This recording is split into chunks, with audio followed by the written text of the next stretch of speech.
Hey warriors, welcome back to the channel. You ever notice how, after you hit 30, people stop giving you the benefit of the doubt? They don't see potential anymore, they see results. They measure your confidence, your discipline, your progress, and without saying a word, they decide whether you're a man to respect or a man to dismiss. But here's the part no one warns you about. Society quietly sorts men at 30. Some rise, some fade, and some are silently dominated for the rest of their lives without ever realizing the moment it began. And if you think that's an exaggeration, look around your own life. Notice who gets listened to. Notice who gets ignored. Notice who gets opportunities, who gets praised, who gets underestimated, and who gets stepped on. This isn't luck. This is Machiavelli's oldest law: timing shapes power. And turning 30 is the deadline.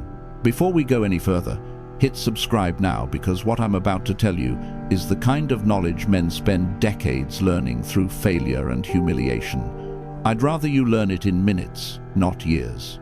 Turning 30 is the moment the world stops treating you like a boy and starts testing you like a man. Every weakness you ignored in your 20s becomes a weapon others use against you. Every strength you built becomes leverage. Machiavelli said, "The first method for estimating the intelligence of a ruler is to look at the men he has around him. Look at your circle now. Look at the people who drain you, manipulate you, or keep you stagnant. They reveal more about your power than your goals ever will." Men who dominate after 30 understand something crucial. Life is no longer about finding yourself. It's about positioning yourself. People judge your aura, your silence, your standards, your boundaries, your direction. A man with no direction is a man open to domination. A man with a path becomes too expensive to control. This is where your transformation begins, not with motivation, but with clarity. The world is no longer interested in what you intend, only what you execute. And if that truth scares you, good. Fear is the doorway to awareness. Awareness is the doorway to dominance. Now listen closely, because what happens next will determine whether your 30s become your rise or your collapse. Most men enter their 30s carrying the same habits, the same weaknesses, and the same emotional reactions they had at 20. They assume time will fix everything. It won't. Time only exposes what discipline failed to repair. By 30, your patterns are visible. Your excuses are obvious. Your emotional triggers are predictable. And predictable men are easy to manipulate. This is where domination begins, not by overpowering others, but by eliminating the parts of yourself that make you controllable. Machiavelli warned, "He who becomes master of a city accustomed to freedom will destroy it unless he can remake it." Apply that inward. If you want to dominate your 30s, you must remake the inner city you've allowed to run wild.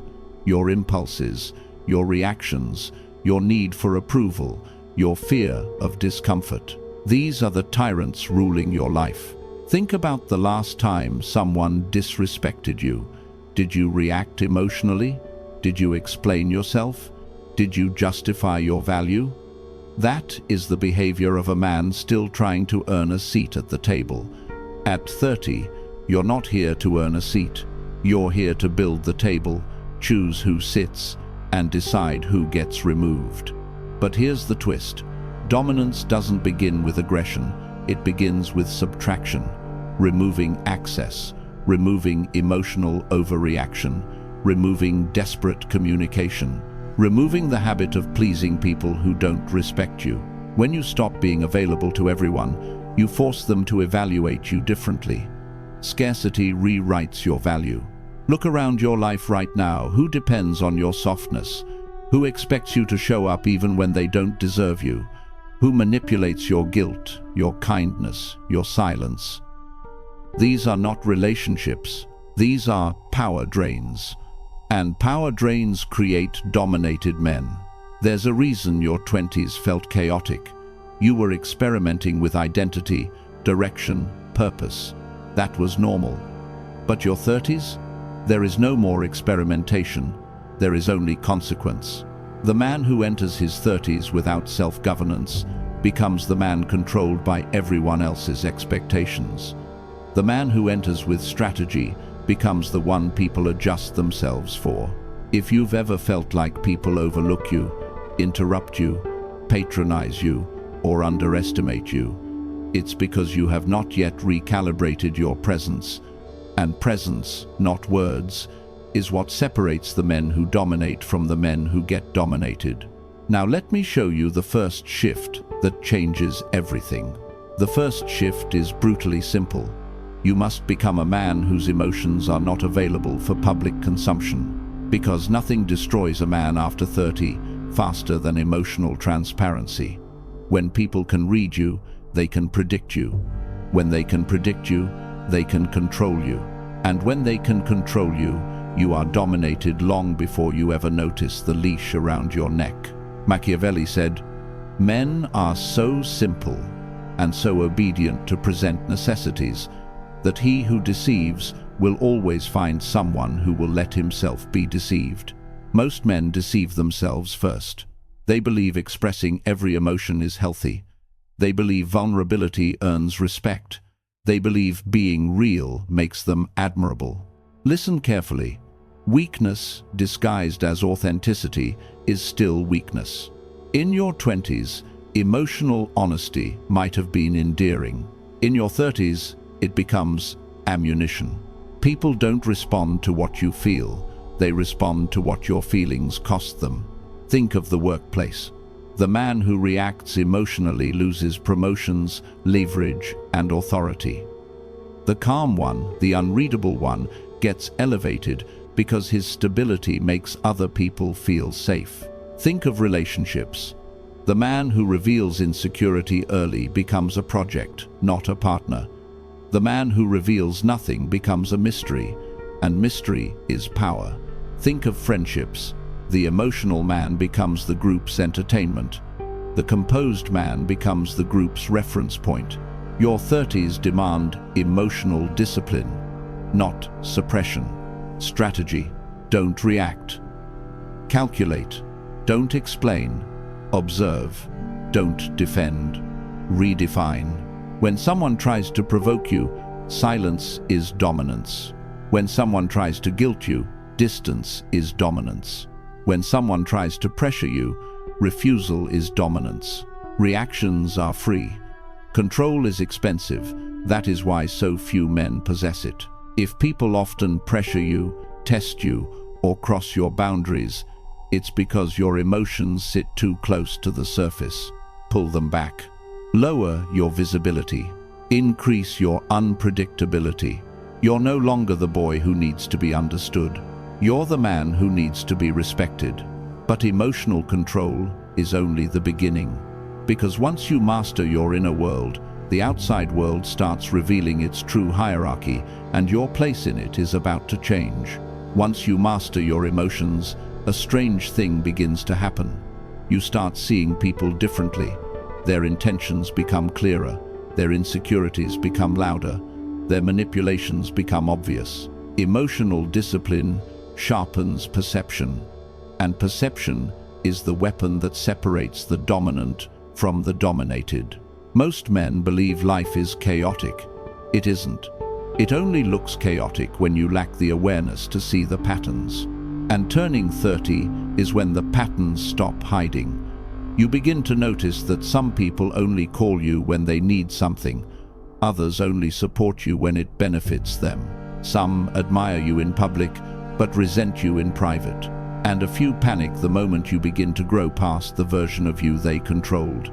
Machiavelli warned, "The injury that is to be done to a man should be of such a kind that one does not stand in fear of revenge." People don't sabotage you out of hatred. They sabotage you out of fear. Fear that you will outgrow the role they assigned you. Because once a man hits 30 and starts rising, he becomes a mirror. He reflects people's failures back at them. This is why your evolution threatens others. Not because you're doing anything wrong, but because you're exposing everything they never did. In your 20s, jealousy was playful. In your 30s, jealousy becomes warfare. Friends drift, co-workers compete, relatives critique, partners test you. Not because you've changed, but because the stakes have. Here's the Machiavellian truth. A man who improves himself becomes dangerous to those who refuse to improve. This is why your 30s require strategic detachment. You don't announce your plans, you don't broadcast your goals, you don't explain your moves. You advance silently, you upgrade quietly, you let your results appear without warning.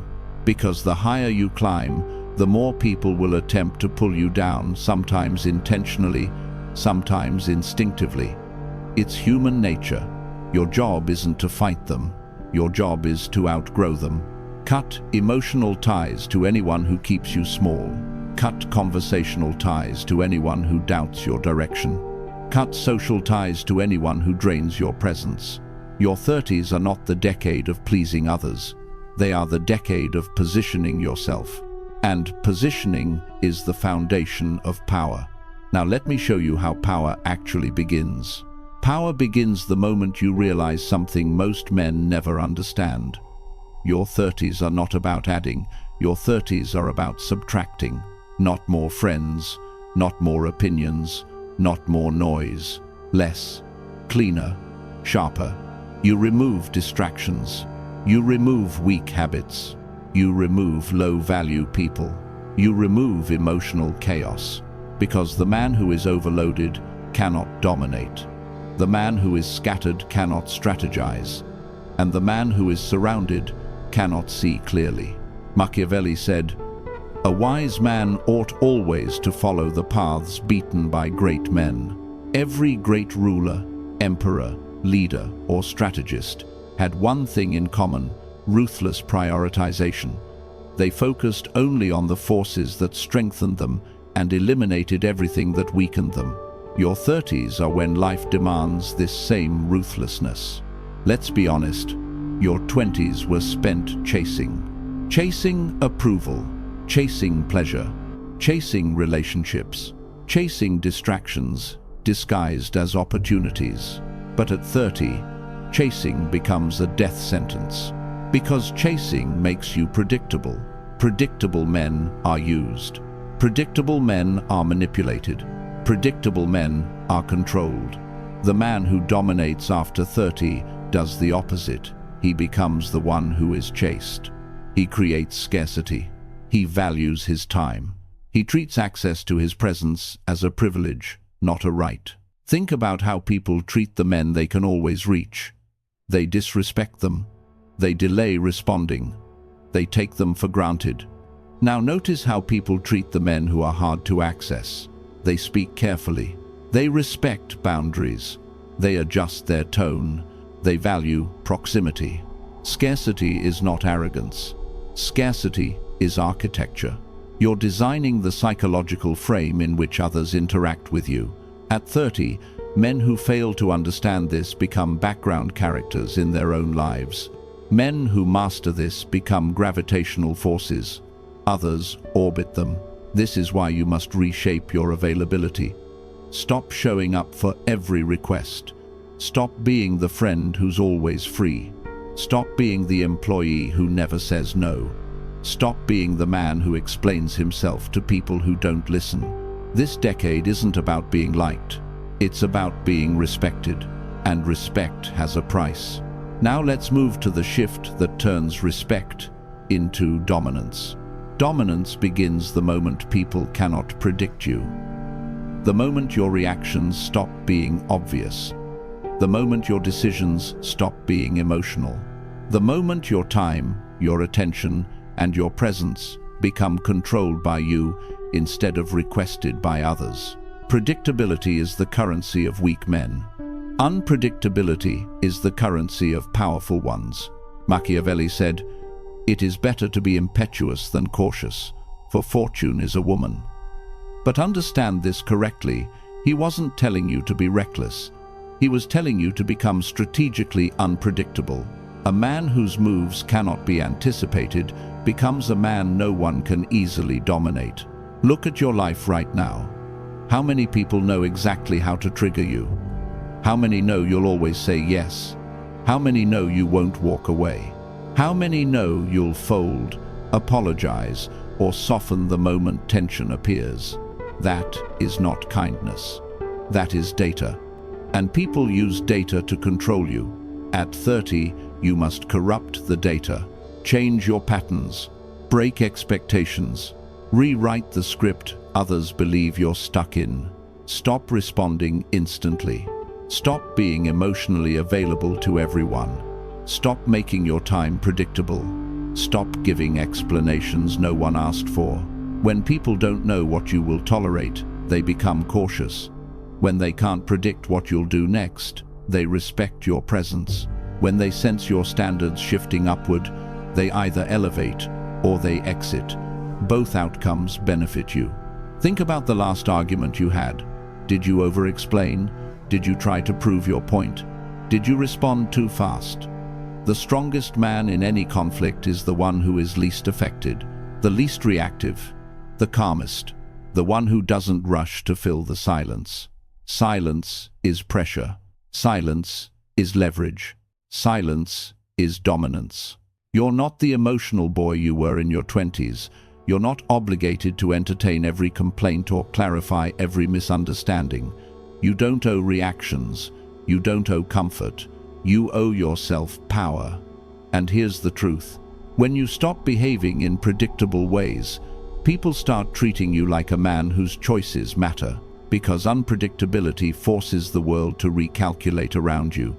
Now that you control your availability and your reactions, it's time to control your environment.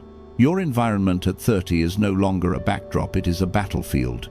Every person around you either elevates your power or erodes it. Every conversation either sharpens your mind or dulls it. Every routine either builds your future or buries it. A man in his 30s cannot afford a careless environment. Machiavelli wrote, "The first impression that one gets of a ruler and of his brains is from seeing the men he has about him." Your environment is your reputation's mirror. The world doesn't judge you by your intentions. They judge you by the company you keep, the energy you tolerate, and the standards you enforce. If your circle is filled with men who complain, you will absorb their helplessness. If your circle is filled with men who settle, you will inherit their limits. If your circle is filled with men who chase distractions, you will drown in the same emptiness. Your 30s demand a brutal audit. Who drains you? Who disrespects you? Who slows your growth? Who subtly envies your progress? These people are not neutral. They are weights tied to your ankles. And weights do not need to hate you to drown you. Think of the invisible forces shaping your daily life. The friend who jokes about your ambitions because he has none. The co-worker who encourages your softness because it makes him feel superior. The relative who reminds you of your failures because she fears you rising above the family hierarchy. These people don't ruin you with big attacks, they ruin you with small permissions. They normalize mediocrity. They normalize emotional impulsiveness. They normalize drifting instead of deciding. You cannot dominate your 30s while surrounded by people who live like they're still 20. You need proximity to discipline, proximity to ambition, proximity to silence, proximity to standards. A powerful man's environment becomes an extension of his mind, clean, focused, intentional, not noisy, not emotional, not draining. So here's your next Machiavellian move. Redesign your environment like a strategist preparing for war.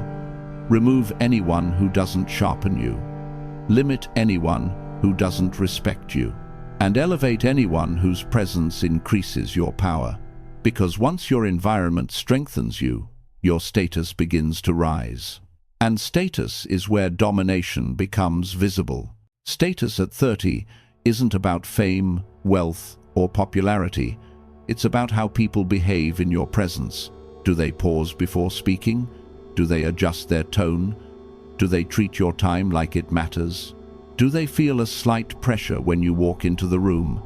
That pressure is status, and status is earned through years of silent discipline men rarely talk about. Machiavelli said, "It is not titles that honor men, but men who honor titles," meaning status isn't given, it radiates. It leaks out of your posture, your decisions, your habits, your silence. It appears in the way you carry yourself when you think no one is watching. At 30, every room you enter becomes a psychological arena. People scan you instantly, your confidence, your body language, your emotional control, your competence. They decide within seconds whether you are a man to respect or a man to manage. Here's the uncomfortable truth.